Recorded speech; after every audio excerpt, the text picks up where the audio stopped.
Friends, आज हम लोग महासागरीय बेसिन के उच्चावच के बारे में पढ़ेंगे। महासागरीय बेसिन के उच्चावच क्या है, किसे कहते हैं, इसका मतलब क्या है, इसे समझने का हम लोग आज प्रयास करेंगे। तो महासागरीय बेसिन के उच्चावच का मतलब होता है महासागरों के तल में पाई जाने वाली उसकी भौतिक संरचना, जैसे कि समुद्र के तल की आकृति और उसमें होने वाले उतार और चढ़ाव इत्यादि। यह उच्चावच पृथ्वी के अंदर और बाहर भूगर्भीय प्रक्रिया जैसे प्लेट विवर्तनिकी, ज्वालामुखी, तलछट इत्यादि के जमाव के कारण बनते हैं। फिगर में आप लोग स्पष्ट रूप से देख सकते हैं, कहीं समतल भूमि है, कहीं पर्वत जैसा दिख रहा है, कहीं ट्रेंच है, तो कहीं सपाट शीर्ष वाले पठार दिखाई दे रहे हैं। यानी कि अगर हम आसान शब्दों में कहें तो यह महासागरीय बेसिन में मौजूद ऊंचाई, गहराई, ढलान और उसके आकार को दर्शाता है।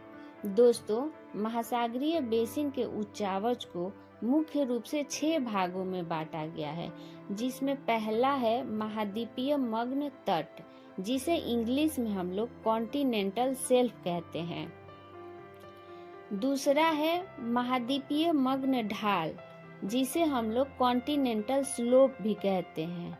तीसरा है महाद्वीपीय उभार यानी कॉन्टिनेंटल राइज।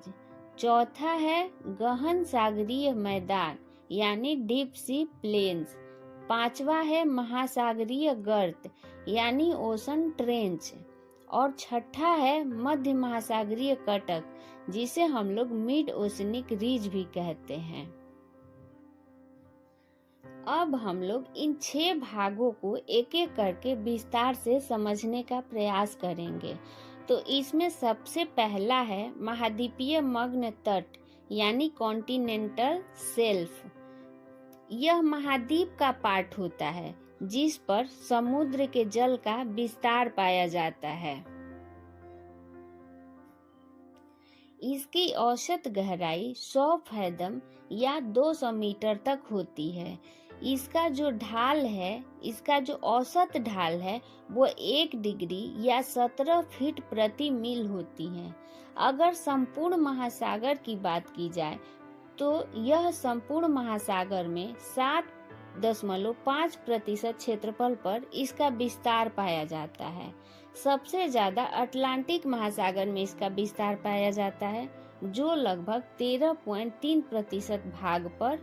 उसके बाद 5.7% प्रशांत महासागर में तथा 4.5% भाग हिंद महासागर में महाद्वीपीय मग्न तट का विस्तार है। समुद्र में पाए जाने वाले खाद्य पदार्थ महाद्वीपीय मग्न तट से ही प्राप्त होता है। विश्व के कुल खनिज तेल एवं प्राकृतिक गैस उत्पादन का 20% फ्रेंड्स यहीं से प्राप्त होता है।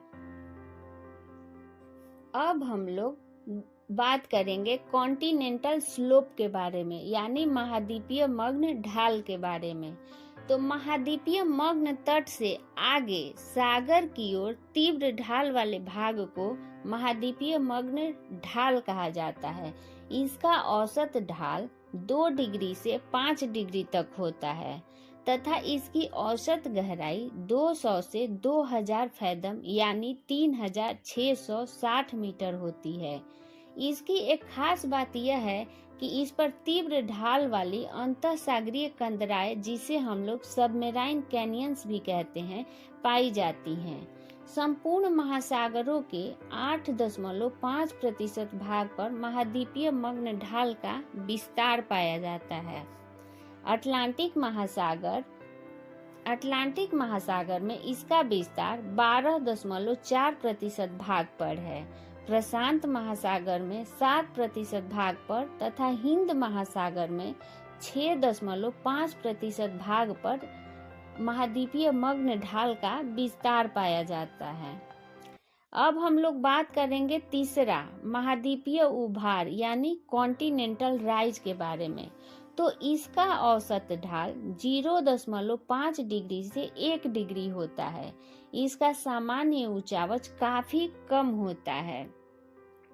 एवं गहराई बढ़ने के साथ साथ यह समतल होकर महासागरीय मैदान में मिल जाता है। इसकी औसत गहराई लगभग 2000 से 3000 मीटर तक होती है।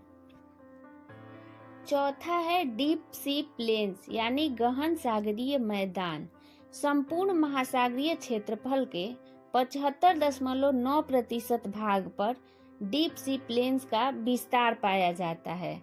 प्रशांत महासागर के 80.3% भाग पर इसका विस्तार पाया जाता है, जबकि हिंद महासागर में 80.1% तथा अटलांटिक महासागर में 54.9% भाग पर गहन सागरीय मैदान पाया जाता है। अब हम लोग बात करेंगे पांचवा ओशियन ट्रेंच के बारे में, यानी महासागरीय गर्त के बारे में। तो ओशन ट्रेंच ओशन के सबसे गहरे पार्ट होते हैं। यह महासागर के बीच में नहीं पाए जाते हैं, बल्कि तट या द्वीप चापों एवं द्वीपों के समानांतर देखने को मिलते हैं। इनकी गहराई सामान्यतः 5500 मीटर से अधिक होती है। लगभग 1884 ईस्वी के आसपास वैज्ञानिकों द्वारा एक अभियान चलाया गया था, जो खासकर महासागर की गहराई और संरचना के अध्ययन के लिए था, जिसे चैलेंजर अभियान कहा जाता है।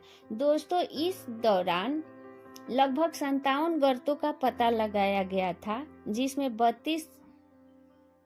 लगभग 57 गर्तों का पता लगाया गया था, जिसमें 32 गर्त प्रशांत महासागर में, 19 गर्त अटलांटिक महासागर में तथा 6 हिंद महासागर में स्थित है।